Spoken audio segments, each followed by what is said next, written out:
Donc dans cette vidéo, on va voir comment je remplace un servomoteur Belimo. Donc là, c'est sur une centrale de traitement d'air. Le problème est que dans la salle, il fait beaucoup trop chaud. Et donc, en voyant sur la supervision, je constate qu'au niveau du servomoteur, il y a un souci parce que j'ai des valeurs négatives qui s'affichent sur le servomoteur froid. Et donc, je me rends compte en toiture que le servomoteur Belimo ne répond pas comme il devrait répondre. C'est-à-dire que lorsque je le mets sur 10 volts au niveau de l'automate, lorsque je le prends manuel, il devrait s'ouvrir à fond et il ne se passe rien. Donc ça, c'est le premier point. Donc là, sur cette photo, tu peux voir un aperçu. Donc tu peux voir un écran de supervision du Saya, l'automate Saya. Donc tout en bas, il y a un carré rouge et un carré bleu. Le carré rouge, c'est la batterie chaude. Le carré bleu, c'est la batterie froide. Donc là, sur cet écran que j'ai pris, il y a des valeurs numériques. On peut voir sur la batterie chaude 3,6% et sur la batterie froide 17,9%. Donc moi, sur le problème que j'avais des valeurs négatives. Là, ce que l'on voit là, ce sont des recopies que renvoie le servomoteur. Donc c'est-à-dire que c'est la position réelle de l'ouverture de la vanne. Et donc comme j'ai dit, j'étais voir en toiture et j'ai pu constater que le servomoteur ne répondait pas, donc j'en ai déduit qu'il était mort et qu'il fallait le changer.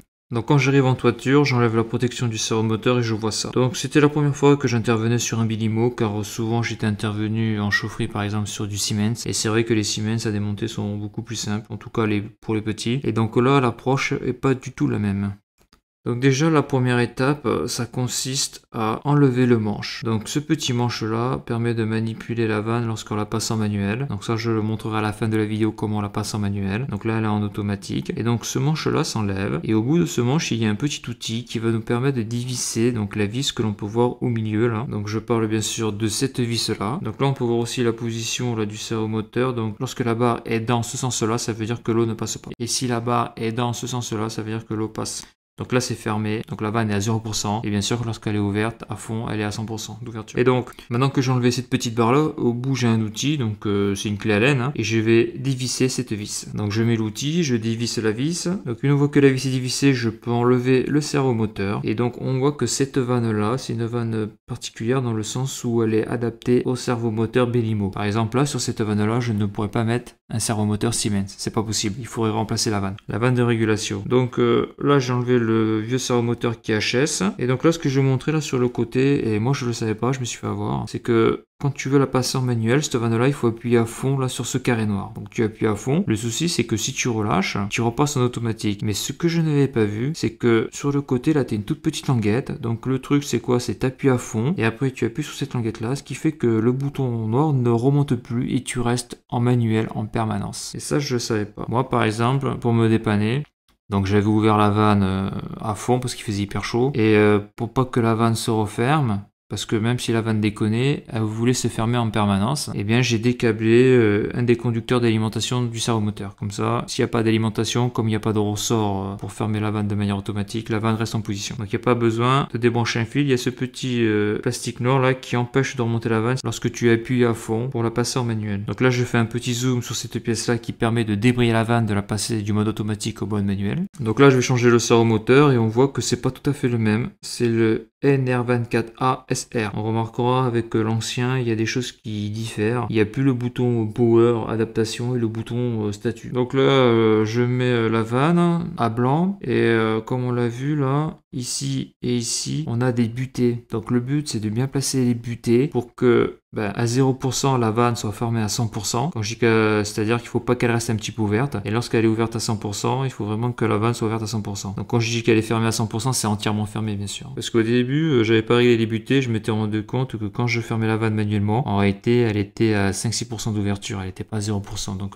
l'eau pouvait passer. Donc ça c'est le système de réglage des butées de la vanne. Le maxi et le mini. Donc ça peut se régler. C'est une bague crantée, on peut l'enlever, la mettre comme on veut. Et on remarquera aussi qu'on a des petites vis pour régler les butées. Comme par exemple pour faire du 0,45 degrés. On peut faire pas mal de trucs. Donc là on peut voir une vue sur le côté. Et donc là je mets déjà cette tige là dans la vanne parce que comme elle était neuve, j'arrivais pas à la mettre. Donc c'est là où je me suis rendu compte que sur cette tige là il y avait un détrompeur. Donc si on la met dans un sens, c'est-à-dire dans l'autre sens, bien ça rentrera pas. Ça rentre que dans un sens. Il n'y a pas besoin de forcer comme un bourrin, quoi. Donc là, j'ai pris ce petit manche là, je l'ai retourné pour voir un petit peu comment c'était fait parce que je comprenais pas, ça rentrait pas de manière naturelle. Et donc c'est là où j'ai vu qu'il y avait une sorte de détrompeur car dans un sens ça rentre très bien et dans l'autre sens ça rentre pas du tout. Donc là, je place le servomoteur, je place donc le système de réglage, donc là pour moi c'est bon. Et après je mets là cette tige noire d'entraînement là, et du bon côté à cause du détrompeur. Donc là je viens de la mettre, et après je vais mettre la vis.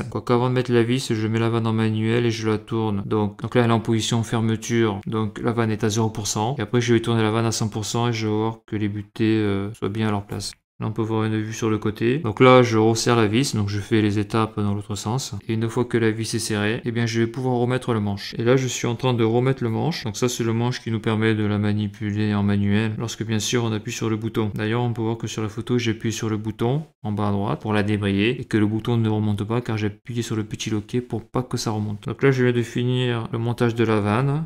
Par contre je n'ai pas fini le câblage électrique. Et là je peux la manipuler. Donc là je suis bien embuté. Là j'y vais doucement. Là je suis bien embuté. Là je suis toujours en manuel parce que j'ai appuyé dessus. J'ai appuyé sur la languette qui est ici. Ça je le savais pas parce que je les connais pas les Benimo. Donc là je vais ouvrir un petit peu. Ok. Donc là il faut que ça tourne comme ça. Et comme ça. D'ailleurs on voit les petits coups de bélier que ça fait lorsque je manipule rapidement la vanne. Donc là on voit que là j'ai un NR24 ASR et l'autre c'était un A-MF et on voit que là il y a des boutons en plus là, que là il n'y a pas. Donc on m'a filé ça, donc je vais voir si ça marche ou pas. Maintenant je vais faire le câblage électrique. Là on peut voir une vue de la vanne. Quand je dis de la vanne c'est bien sûr le servomoteur qui contrôle la vanne. Ça c'est l'ancien modèle.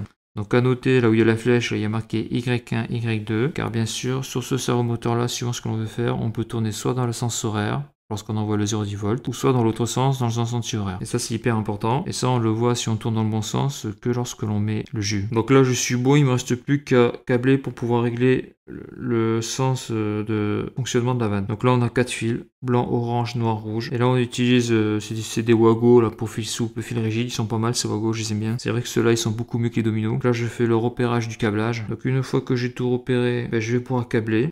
Donc à noter que sur les fils tu as des chiffres et ces chiffres correspondent, donc quand le câble sort du servomoteur tu as des petits chiffres et dessus tu as marqué moins, plus, Y et U. Donc le moins c'est le 1, donc c'est le conducteur 1, le plus c'est le conducteur 2, le Y donc c'est le 0,10 volts qui sera envoyé par l'automate, ça sera le 3, et le U donc le 5 c'est le 0,10 volts qui va partir du servomoteur vers l'automate pour la recopie de la position de la vanne. Donc tu peux le voir sur cette photo là, le 1, 2, donc le moins, le plus. Le 3, c'est le Y, donc c'est toujours le Y. Hein. Le Y, c'est la sortie de l'équation, par exemple, Y égale X plus B.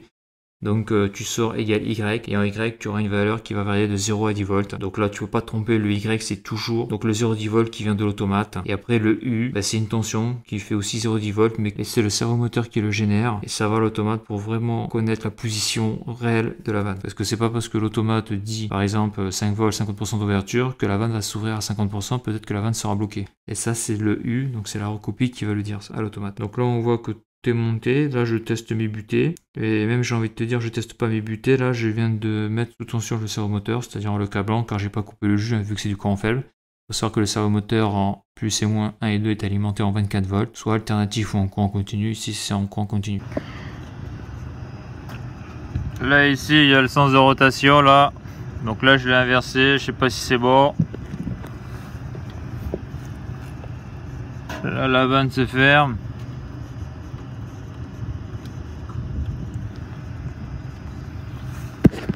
Je vais aller voir en bas si c'est bon ou pas.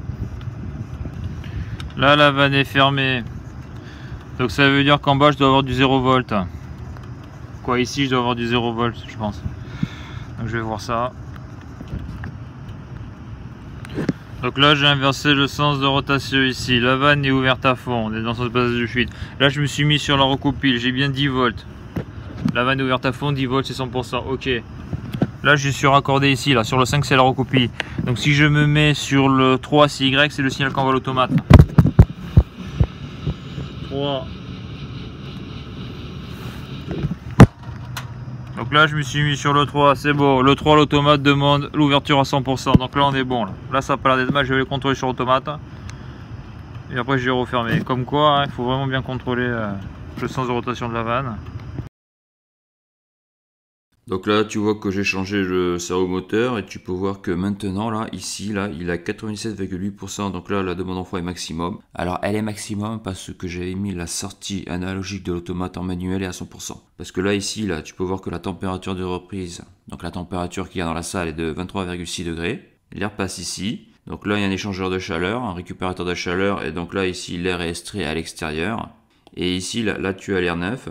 Et donc là, tu peux voir que la température extérieure, l'air neuf est à 13,4 degrés Celsius. L'air passe ici. Donc ici, ça récupère les calories qui passaient ici, là, donc dans le récupérateur de chaleur. Et après, tu as l'air qui passe comme ça, là, et qui va être fini d'être préchauffé donc par la batterie d'eau chaude si le chauffage est en marche. Donc là, on est sur l'été, là. Donc la batterie d'eau chaude, il n'y a plus de chauffage. Et là, on passe dans la batterie froide pour refroidir l'air. Et là, on voit qu'on souffle à 11,8 degrés. Donc on remarquera ici qu'il y a des registres là un peu partout. Donc bon, ça je pense que c'est le registre anti-gel. Si la température à l'intérieur il y a un souci, parce que la batterie au chaud ne marche plus l'hiver, ça doit se fermer je pense. Après ici, là on a ces deux registres là et celui-là. Donc ça c'est pour le dosage entre l'air recyclé. Donc l'air recyclé qui va venir comme ça là. Et l'air neuf. Donc ça... je pense que c'est ça. Après ce registre-là, là, je sais pas s'il est pour éviter la condensation sur le récupérateur de chaleur. Ce registre-là, je sais pas. Je sais pas trop. Ou alors si je sais, c'est le registre, je pense, il faudrait que j'ouvre, qui sert à bypasser l'échangeur, par exemple pour faire l'été du free cooling, ce genre de choses. Ouais, c'est quasiment sûr, c'est ça. Et ça, c'est le réglage entre le mélange de l'air neuf et de l'air recyclé. Et ça, c'est sûrement pour bypasser l'échangeur. Donc là, on lit 12,9%. Donc ça voudrait dire qu'on aurait 12,9% d'air neuf et 87% d'air recyclé. Donc c'est ce que je lis. À noter que sur cette machine-là, il y a quand même une erreur de conception dans le sens où au niveau de l'installation, il n'y a pas de capteur de CO2, détecteur de COV, comme on peut voir dans les salles de cinéma. C'est-à-dire que suivant la quantité de personnes qu'il y a dans la salle, comme c'est une salle de réunion, c'est une sorte de petite salle de cinéma, eh bien quand il n'y a personne, ça sert à rien de mettre de l'air neuf, en tout cas tu mets le minimum d'air neuf. Par contre dès qu'il y a beaucoup de monde dans la salle, bah là tu ouvres un peu plus l'air neuf pour faire diminuer le taux de CO2 dans la salle. Sachant que de souvenir, c'était aux alentours de 1200-1300 ppm de CO2 qu'on commençait vraiment à ouvrir le volet d'air neuf. Parce que bien sûr, si c'est l'hiver, plus le volet d'air neuf est ouvert, donc plus l'air qui rentre dans la centrale de traitement d'air est froid et plus il faut de l'énergie pour le réchauffer. Donc au niveau des économies d'énergie, c'est pas mal d'avoir un capteur de CO2 ou un capteur de COV. D'ailleurs, j'avais fait une vidéo il y a quelques années dessus, c'était un Siemens. Voilà. Et à noter une grosse particularité sur ces centrales de traitement d'air, à mon avis, ça sert à rien. C'est qu'ici, là, on a des pressions qui s'affichent là. Donc là, au soufflage, on est à 619,7 pascal. D'accord. On a un capteur de pression ici. Et à la reprise, on est à 295 pascal. Donc j'ai vu que les deux moteurs étaient sur variateur de fréquence et que ce qui contrôlait la fréquence, c'était pas donc une consigne de température, un delta T, mais c'est un différentiel de pression. Je vois pas trop l'intérêt. Alors si l'intérêt c'est par exemple si les fils sont colmatés, ben, ça permet d'augmenter un peu la vitesse de rotation du moteur pour que ça souffle un peu plus. Mais bon, je pense que c'est beaucoup plus logique de réguler sur un différentiel de température. Parce que franchement les fils, comme j'ai déjà dit, si le contrat c'est de changer les fils une fois par an, bah même s'ils sont crados au bout de 6 mois, ils sont pas changés. Parce que bien sûr quand tu changes les fils, il faut que le client paye. Donc voilà, donc ce petit screenshot là est très intéressant parce que là tu vois une grosse centrale de traitement d'air quand même. Et tu vois comment on peut voir le synoptique d'une centrale de traitement d'air sur une supervision. Donc c'est pas tout le temps comme ça, mais ici c'est comme ça. Et on voit qu'ici on a un bouton marche-arrêt, on a un bouton horloge pour régler les réduits la nuit. Donc on modifie les consignes automatiquement. Après on a la consigne, toutes les consignes et les réglages. Donc je ferai une vidéo où je montrerai tous ces menus là. Donc voilà. Donc là, le câblage électrique est terminé, le servomoteur a l'air de fonctionner. Et là, ce que je veux montrer, c'est que lorsqu'on utilise la première fois Sewago, il y a un piège dans lequel il ne faut pas tomber. J'y arrive pas avec... Voilà, il faut l'ouvrir à fond comme ça. Et une fois que tu l'as ouvert à fond, tu mets ton fil au fond là. Donc souple ou rigide, ça ce qui est bien, c'est que tu peux mettre ce que tu veux là-dedans.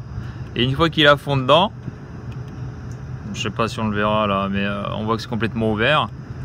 Hop, tu fais ça. Et là, ça bouge plus. Donc la première fois quand tu connais pas, t'oses pas aller à fond, tu vois. Tu ouvres comme ça, t'arrives pas à mettre ton fil, je veux dire. Et là, voilà, il faut pas hésiter à forcer là. Donc ça, c'est bon à savoir. Quand tu le sais pas, quand c'est la première fois que tu tombes là-dessus, t'es niqué. C'est vrai que ça, c'est mieux que les dominos, il n'y a pas photo. Parce que là, tu peux mettre tout ce que tu veux dedans. Donc quand je dis dense, c'est sur chaque trou tu peux mettre soit du rigide, du souple. Là on le voit, il y a du soit du 1 mm ou 1,5 mm, ça c'est du 0,75, en tout cas c'est du petit. Donc c'est quand même pas mal, c'est pratique. Et donc après, pour protéger le servomoteur, je remets ce petit cache. Donc ça c'est du calorifuge, quoi, c'est la protection du calorifuge. Donc c'est très important de mettre des protections sur les servomoteurs qui sont en toiture, en tout cas qui sont à l'extérieur et qui vont subir les intempéries, car ça permet de les garder plus longtemps en vie. Donc une fois que le cache a été remis, donc c'est un truc assez simple, hein, eh bien je repars voir l'écran de supervision, voir un petit peu ce que ça donne, je vais prendre des températures dans la pièce et puis voilà, l'intervention est finie, il n'y a plus qu'à faire la paperasse.